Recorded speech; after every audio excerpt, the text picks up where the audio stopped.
sitting here with Brian Enos. This is a bonus section for those of you that got the tape. Brian Enos has an incredible website called brianenos.com, ironically enough, and it's got a great forums area on it and some incredible shooting tips and a lot of information that'll help you out. Well, Brian's here to help us out with some of the basic problems he sees when he gets a student out on the range. Well, Brian, tell us what you think. What's the big problem? Yeah, when you asked me to do this, the first thing that popped into my head was the problem that I've seen with every student, and that is they, number one, don't know what the fundamentals are, and number two, so they're not able to execute the fundamentals. There probably is a big difference that they're not getting across, is that there's a difference between fundamentals and technique. That's correct. That's a very good point. And it's important to understand the difference right from the beginning, because if you confuse the two, you'll be trying to do one thing like technique when you should have your attention on fundamentals.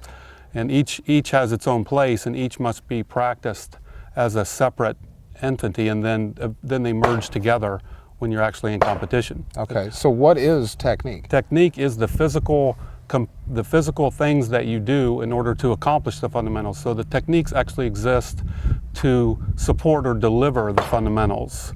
And the techniques are easier to learn because they're physical, you can see, touch, and feel, whereas the fundamentals are actually more of a concept. And so the concept of actually shooting is very simple. The goal of shooting, or the object of shooting, is to hit the target. Okay. And in order to hit the target, you basically have to do two things, and those things are fundamental. The word fundamental means essential, and essential implies that it cannot vary. So if you do not actually execute those two things, you will not hit the target. Okay, so the two base fundamentals are number one, locate the target visually, and number two, point the gun at the target and hold it pointed at the target until the gun fires. So it's very, very simple. That's starting from the beginning, so I like to think of it in shooting. It's very simple. Now within the second fundamental, it's really helpful to break that down into two sections within there. So you could say point the gun at the target, and then maintain the gun aimed at the target until the gun actually fires. So that's the difference between, probably the time frame difference between timing and flinch. Right. Okay. Yeah. Explain timing and. Well, the way I look at those two things, timing is when the gun's actually going off. We want to have that gun come exactly back to the same point I aim. We don't want the sights coming below the center or going up into the left or up into the right. Right. Having those sights come back to the same spot every time is what I refer to as timing. It's the subconscious neuromuscular control of the firearm during recoil. Right. Now the difference to me on that and flinch is that flinch is putting muscle pressure or any type of pressure into the gun from our arms or upper body, even from our face, prior to the gun firing. So that's what pushes most of the students I see, Right. they all flinch. So they'll all push Right. into the gun or do something to the gun before it goes off. Right. And it might only be 300ths or 500ths of a second difference, and you'll run into them. And you'll see it because when you're out on the range, you'll see that if you're shooting a group that's this big at 20 yards, and you have a primer failure or something like that, and the gun goes like this, you think you had a flinch. Right. Well, you don't have a flinch at that point because you're group shooting. You know, you're putting the gun back to the same spot every time, obviously. Right. So that's if your shots are coming in and ending up all over the place, then you're flinching them. Right. That's definitely correct. Okay, back to the first fundamental of locating the target. Just to expand on that a little bit more, it may happen peripherally, but you always have to see the target either peripherally or primary in your focus. Like if you, and the reason that I'm saying that is if you get a concept in your head that you always need to look at the front sight, so you're focused right on your front sight and you look right at your front sight as you're trying to move to a target, it's impossible to do it. Your eye has to see the next target that you're coming to. Okay, so you can locate that in your peripheral vision, Totally. just like I'd be staring at this hand, but I still see this hand over Right. here. So I've got to locate it now, then I'd snap the eyes over to it? Right, then your eyes, then when you've seen it, then like a good way to think about it is like a plate rack. When you're shooting a plate rack, a Bianchi plate rack, the targets are so close together that it seems like you can see your sight tracking all the time, and in fact that may be all you remember in your primary vision. But your peripheral vision is locating the target for you. So there's always going to be some sort of target location going on visually. And if there isn't, the reason that I'm making that important is that if there isn't, then your gun won't move precisely to the target.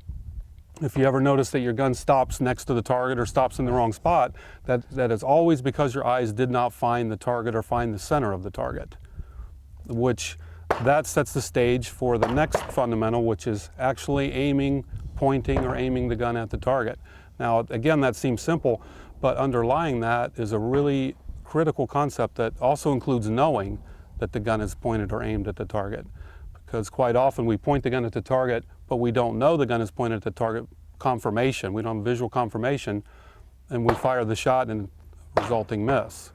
So you have to know. The second fundamental includes knowing by way of your sight alignment, or if you're using optics, the dot on the target, knowing that the gun is pointed at the target.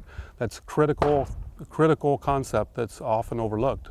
So would it be that your peripheral picks up the target, then we switch that target to the primary focus, and then the gun comes in and we've got to see that in our primary focus and watch that sight lift? Right, exactly. Once your gun is approaching the target or gets to the target, you have to have enough information visually, and it can be highly variable depending on the target. If it's a full target, an IPSC target at 5 yards, you hardly need any specific information like a front side focus to know that you're going to hit the A box.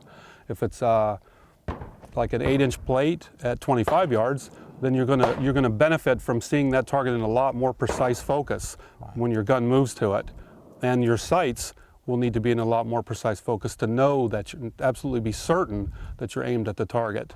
That's executing the second fundamental. Then the third fundamental is holding that, maintaining that until the gun fires, and again, it also includes knowing that you did that. And that's where we come into the concept of calling the shot or reading the shot. And that is the single most important thing that you'll ever do as a shooter, is learn to call or read the shots. Basically, that's what it all comes down to. And okay, for our more basic users, calling your shot, exactly how you describe that to them. What that means is you're like with an iron-sighted pistol, just say shooting a typical target at 15 yards, you're looking at the sight alignment. Now, at the instant the gun fires, your mind, if your eyes remained open, we're going to come back to that in a second, if your eyes remained open when the gun fired, you will remember the exact last place you saw the sights on the target as the gun lifts in recoil. Okay. Now, if you can't remember that, you cannot call the shot. So the concept of calling the shot, or I call reading the gun, includes, it just means knowing exactly where the last spot the gun was aimed at at the moment it fires. So you should know, as you see the gun lifting in recoil, you already know where that bullet went. You don't need to hear it hit the steel or look to see it hit the paper. Everything you need to know is contained right in your gun, right on the end of your arms. Okay, now I see a difference there. One thing I'd like to note is that when you've got, that is for a single shot on this target going to the next target. Or it doesn't really matter. Because what I like to see on a single target, if I've got a split, which is a shot fired and then another shot firing on the same target, I want to see a continuous sight picture the whole time. Yeah, totally. So I want that sight to come up and back. Right. I was just talking about firing one shot. Okay. Period. Okay. On even just one target. Just the concept of knowing is the most important thing. Now, when you're shooting 2 shots on the same target, like you said, you see the first shot, you see the sights lift, you know exactly where it was. You see the sight come down, you're watching the sight come down, which is setting up the timing for the second shot. As the sight's coming into the notch, you fire the second shot, and then the sights lift if you're going to another target. At all times, you're knowing by seeing what's happening on the end of your gun. You're seeing the sight relationship. So you know where every bullet goes without ever having to hear the steel or look at the target. Okay. That's calling the shot, and that is the most critical thing, most critical concept about shooting, and virtually no one that I've worked with, probably A class and down, has any concept of how valuable that is. Most guys can't call their shots even shooting off a bench, which is, that's another topic, which is the first thing I do when I start to work with somebody is I just tell them to shoot a 5-shot group off a bench, take as long as you want, shoot the tightest group you can shoot. And you can see pretty much everything you need to know as far as where you need to go with your training from doing that. You should be able to, ideally off a bench, you should be able to shoot the gun as good as the gun will shoot. All right, just like it's out of a machine rest, right? Exactly, right. And that's so many people so many guys in this sport. They they start out shooting and they never learn the fundamentals off a bench. And the reason that you should do a lot of bench shooting when you're starting is because the bench properly used, bagging the gun in, eliminates all movement. Now that lets you place all your attention on just learning the fundamentals, which is, on the bench it's very easy. You get the gun bagged in so it's aimed at the target by itself.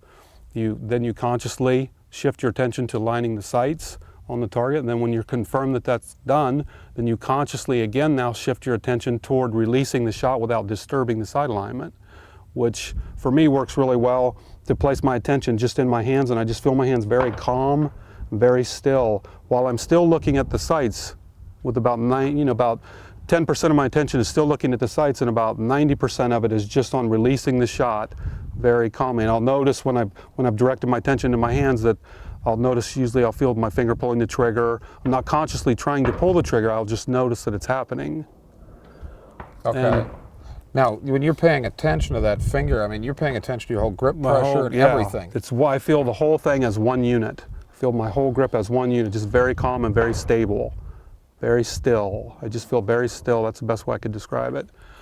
And how the concept of shifting your attention applies in that is, and the reason this works is that when you consciously decide to move your attention from one area of your body to another, that frees your attention to do what is needed to be done at the right moment. And it prevents like what I call frozen in aiming. You see a guy will be trying to shoot a group. He'll have established his grip, established his hold, he'll be aimed at the target, and he'll just be standing there for seconds not doing anything. That's because he hasn't shifted his attention toward firing the gun now that the gun is aimed at the target. Oh, okay. So I've seen that help a lot of guys that can shoot IPSC pretty well, but maybe they can't shoot a Yankee plate rack at 25 yards, period. They just can't hit the targets. And it's because their attention is in the wrong spot at the time that you need to be firing the gun. So how you learn to do that is you learn what's important at each time, and then you smoothly just adjust your attention from one place to the next, to the next, to the next, until the gun fires. And then eventually that becomes a fairly automated process. But I really want to emphasize that at no time does it ever not happen, or do I ever take it for granted. I mean, I've been shooting pistols for over 20 years competitively, and every time I sit down and shoot off the bench, I'm going to go through this same routine, the same pattern. I bag the gun in so it's perfect. Mm-hmm. I set my grip, and I'm done with the grip. I shift my attention to the sights and align them on the target.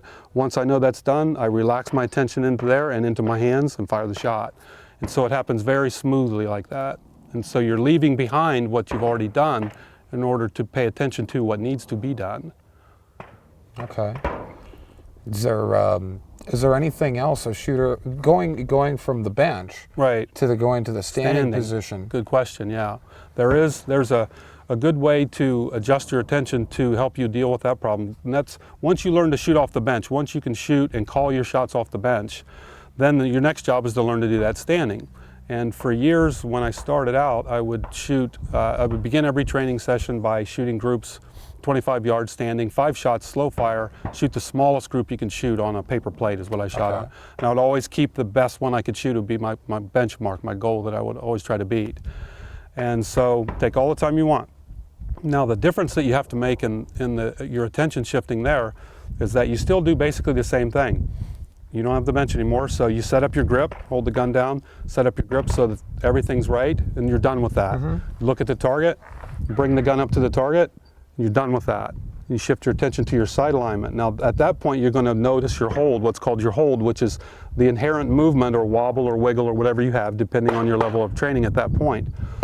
Now that factor right there, the seeing of the movement, is what prevents you from firing the shot. Okay. Because you unconsciously, in your mind, you have an unconscious goal that you're not aware of, that you want to shoot this certain little spot on the target. That's the problem. That's what you have to learn to ignore. You have to totally train yourself to ignore that, because it's an unconscious factor that we all have, where we want to shoot in this exact spot. So to get yourself to ignore that, it's really helpful to imagine what you learned off the bench. Your gun is rock solid still, perfectly steady, so there's no reason to try to improve it, right? Okay, now take that same understanding and flip it around. Imagine that you're still shooting off the bench and that your gun is totally stable. There's absolutely no movement, and your mischievous buddy's down there moving the target around. Okay. So it's just down there floating around. Now if you think about that, what can you do?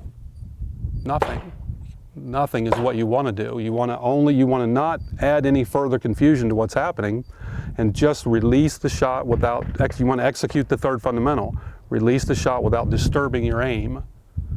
That's all you can do. And when you get that in your mind to where then you stop trying to aim and you put your attention where it needs to be on just firing the gun. Okay. And that's when you'll really start to shoot good groups. I've seen guys. I had a guy that recently who could shoot real well off the bench, call his shots, rock solid marksman off the bench, but couldn't really shoot a group standing. And because he had his attention in a wrong place, he was always concerned with the aim.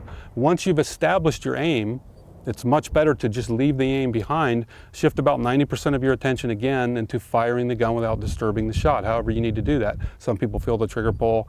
Some people, like me, I just feel my hands very still while I'm looking at the sight alignment. So anyways, this guy, he went from not being able to shoot a group at all at 25 yards of calling his shots to be able to just raise the gun. In his mind, he's just moving through, raise the gun, establish your aim, switch to your hands, the gun would fire. He was just, he could just bring the gun up and probably fire within like 1 to 2 seconds and shot a group. He was shooting group after group. He was shooting like this, and then he was shooting like this, just doing that. And not only was he shooting better, but he was shooting in, 1/10 the time that he was shooting before, because his attention was freezing him, because his attention wasn't fluidly moving. Yeah, I think that's going to help me out a bit too. You never know. I mean, cool. I noticed one of the things, Brian, that's significantly different on your approach and my approach.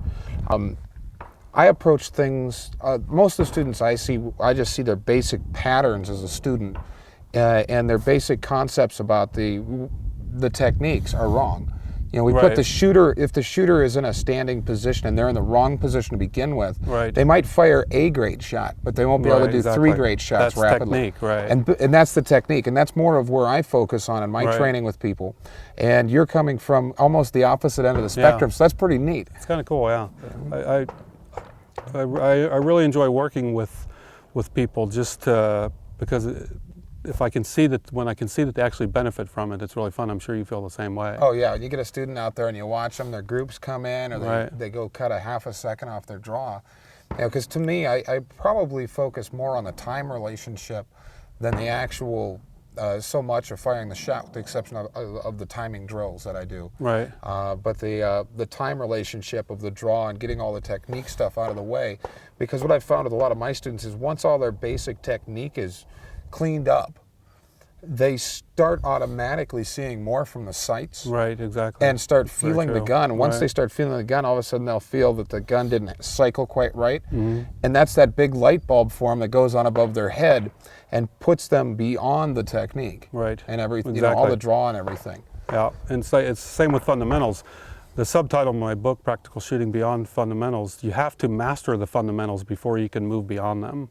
And to, before you're not, like in a competition, before you're not consciously like making things happen, that's being beyond the fundamentals. You have to have totally mastered the fundamentals.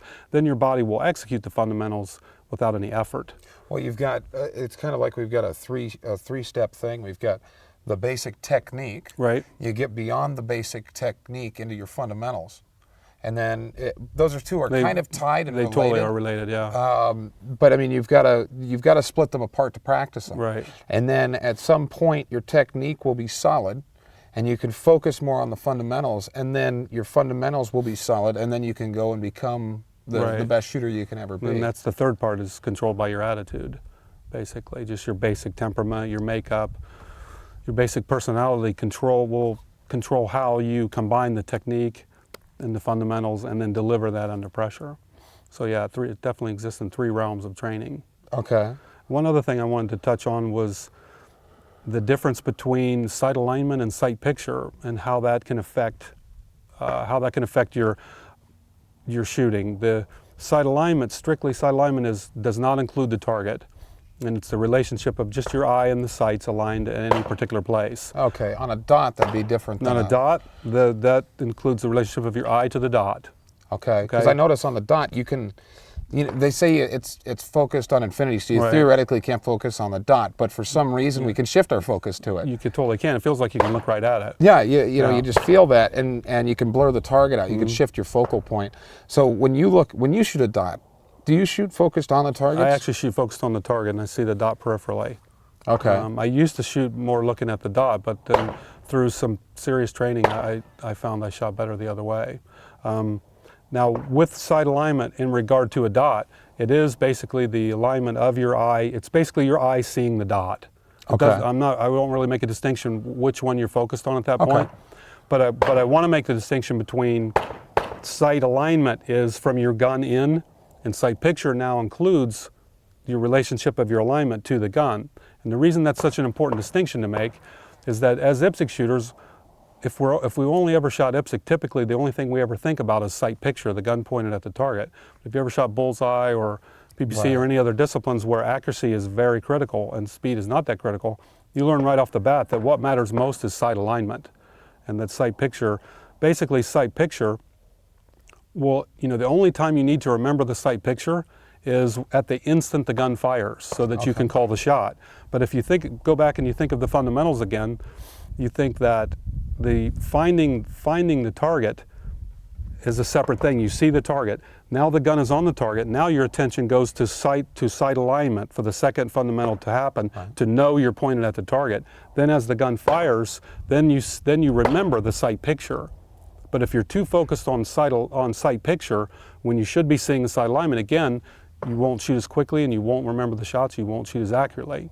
You'll remember seeing the sight lift a lot better if you're not really trying to.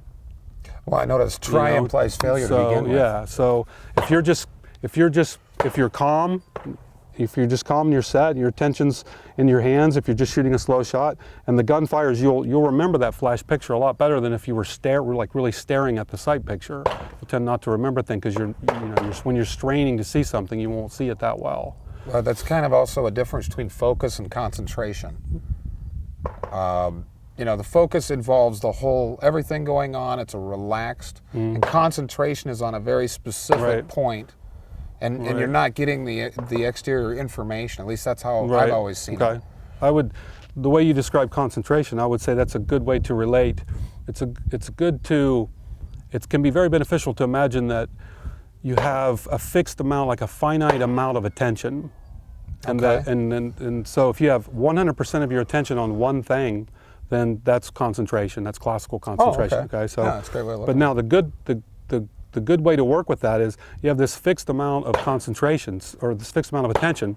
So now you choose. This is back to the concept of consciously placing your attention. You choose how you want to distribute that depending on what activity you're doing. Okay.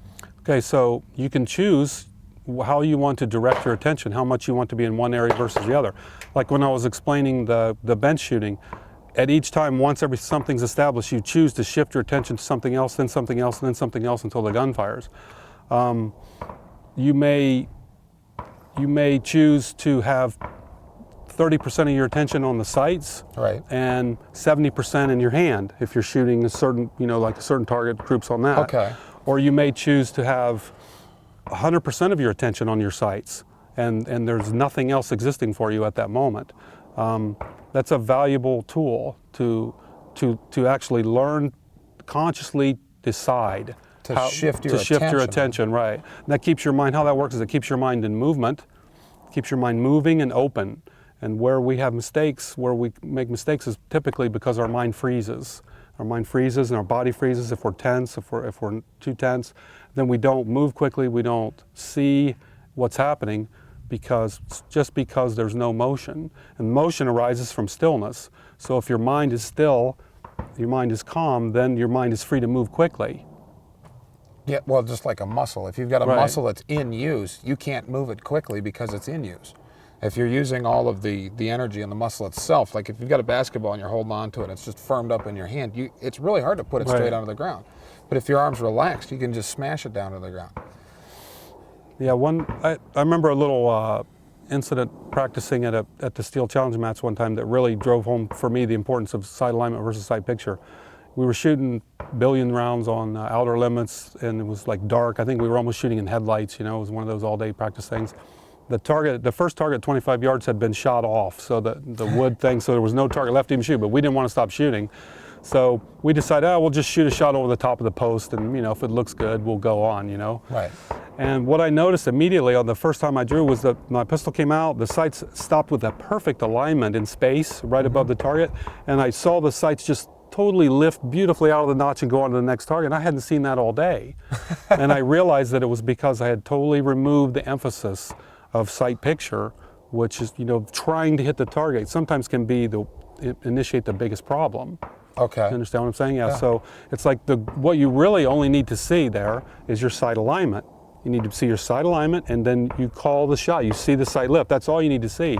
If you're too stuck on trying to hit the target, it makes it so much harder to hit the target. As I had never seen my sight lift, and every single run I did like that, the gun just floated up there, boom, stopped perfect, just the best shots I could have ever fired. It's almost a little bit of Zen. It was, yeah, it was a very interesting experience. Stepping from going from sight picture to just seeing the sight alignment and just letting your mind go to just, hey, it's up. We all know how to naturally align the sights pretty much. I mean, our brain goes, oh, they're supposed to look like this. And we also know how to naturally point at the target, naturally find the target. That happens in the number one fundamental. That happens basically unconscious as a result of your intent to just simply shoot the target. Right. So you don't really need to put any effort on it. Right. Your gun, you look at something, if you want to point at something, you look, your finger will go there, your gun will go there, totally. So there's really no effort, but it's important to know that that's necessary. You need to find the target visually for the times when you don't. You don't do that. Your gun stops next to the target. Okay. You don't know why. Was there anything else you wanted to help us out with? There was one more thing that I remember briefly mentioning, and I wanted to get back to it. It was on blinking. That's another thing that every shooter that I've worked with, they unconsciously blink at the instant the gun fires. And it's a natural thing. It's almost impossible not to. You have to totally train yourself not to, because it's like a firecracker's going off every time you fire the gun. It's a totally instinctive reaction to blink. Some people, their eye really totally convulses. Some just blink a little bit. But no matter what, it's really important if you're teaching someone or if you're learning yourself to know that you're blinking, and because it's not possible to call the shot if you're blinking. If you can't read if your eye's not open at the exact instant the gun fires, obviously you cannot say for certain where the bullet went, and you know, and again, then you're not shooting. You know, the object of shooting is to know, to hit the target, and to do that you have to know when the gun fires where the bullet went. So it's a really tough one to beat, but the only way that I've found for myself, and if I haven't shot in a while, I'll come out to the range. That's the first thing I'll check. I'll just fire a few shots, see if I'm blinking or not, because you know, it's always going to be a problem. You use the concept of placing your attention again. Always, when we shoot, we're always concerned with aim, hitting the target, sight picture, and all that routine. So what you have to do is you have to consciously shift your attention back to your face, your eyes, and then totally remove all intent to hit any target. Just aim at the backstop, whatever, aim at anything safe, and fire the shot, and place your attention in your face and try to say whether you blinked or not. Have your buddy look in from behind your glasses as you're shooting, and to give you that feedback. And with that information, that's really the only way that you can effectively stop blinking, because you can't change anything about your behavior unless you know it's happening, unless you know what's happening. Awareness. So, awareness again, right. So, and awareness really functions as intelligence. So if you become aware that you're blinking, and obviously you know you don't want to blink because you'd like to see where the shot went as you fired it, then your body will eventually teach yourself to stop you blinking, but you won't be able to do it until you become aware of your face. Like, you just feel your face and your eye, just at the moment, just put all your attention right there, and then you'll start to notice that little twitch. And when you start to notice that, then you just keep doing it. You'll start to notice that it stops. It totally stops all by itself, simply because you're paying attention to it. And then the more you do that, the more you shoot, the more you're aware of the blinking while you're shooting, the more eventually it will just totally subside. It'll totally not exist. Yeah, I bet you one thing is most people don't realize how fast they blink. Yeah. And that the blink actually occurs just prior to the gun firing, and you're probably opening your eyes up as the gun's coming back Right. right into the target. And so they think they saw their sights, Exactly. but they're actually not seeing them. Right. So if you're not seeing that sight lift out of that notch, Right. your eyes are closed. Your eyes are closed. It's yeah. that simple, It isn't it? totally is that simple, yeah. You need Okay. to see the sight. You need to see the sight at the instant it leaves the notch, and then you'll notice, you know, like for me, I tend to see the sight maybe moving about this far, and the gun actually recoils higher than that.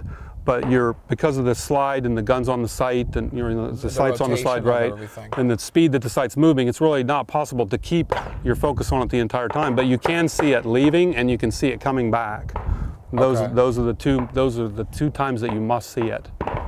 Okay. You know, the one other thing I wanted to actually discuss with you sometime that I've never had the chance to is eye dominance.